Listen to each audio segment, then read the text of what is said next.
You're live. Richard Ellsworth, Richard's Remedies. You have 3.5 minutes to bring it home, baby cakes.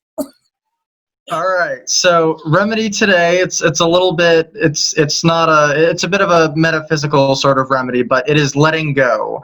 And that does not mean that when you have a desire for something or you want something to happen, that doesn't mean that you stop wanting it to happen.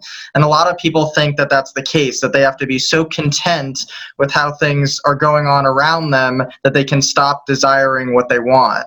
But the key to letting go is to going straight to the end. And it's exactly as Ed was saying earlier. You don't think about the middle. You come up with the goal, what it is that you want, and you go to that end.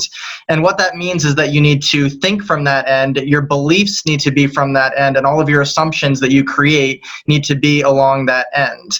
So if you want to be a carpenter, using Ed's example, you go to that end. You imagine that you are a carpenter. You don't think about how I'm going to be that carpenter. That is the opposite of letting go. But you go straight to the end. I am that carpenter. That is who I am, because this is my reality and everything good always comes to me. I am a carpenter. And working along a mental diet so all of your thoughts truly are in that end. And willpower is also not the answer. It's not about willing something to happen. That exerts force. That is also the opposite of letting go.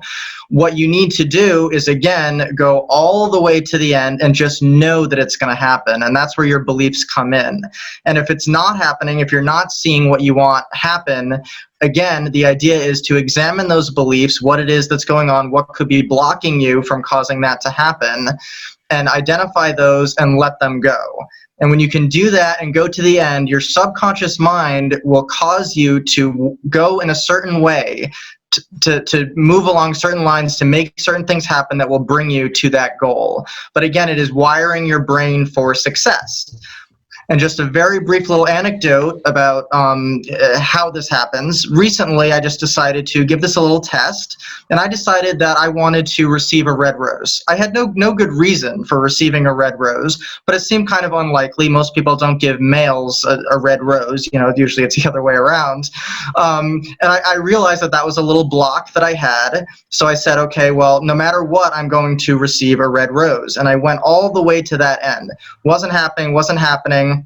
Looked at my beliefs and I said, well, I still have that limiting belief that, people don't give males red roses. So I corrected that. I really worked and I said, no matter what, I can receive a red rose. And then one day I just felt inspired to go visit a restaurant that I used to work at here in Connecticut. And at the very end of saying hello to everybody, someone came out towards me and handed me a red rose and said, hey, this was left over from an anniversary thing. Maybe you want to take it home to your mom. So again, it's the idea of always going to the end and trusting that what we want is going to happen. And it's all about beliefs. Nice. Awesome.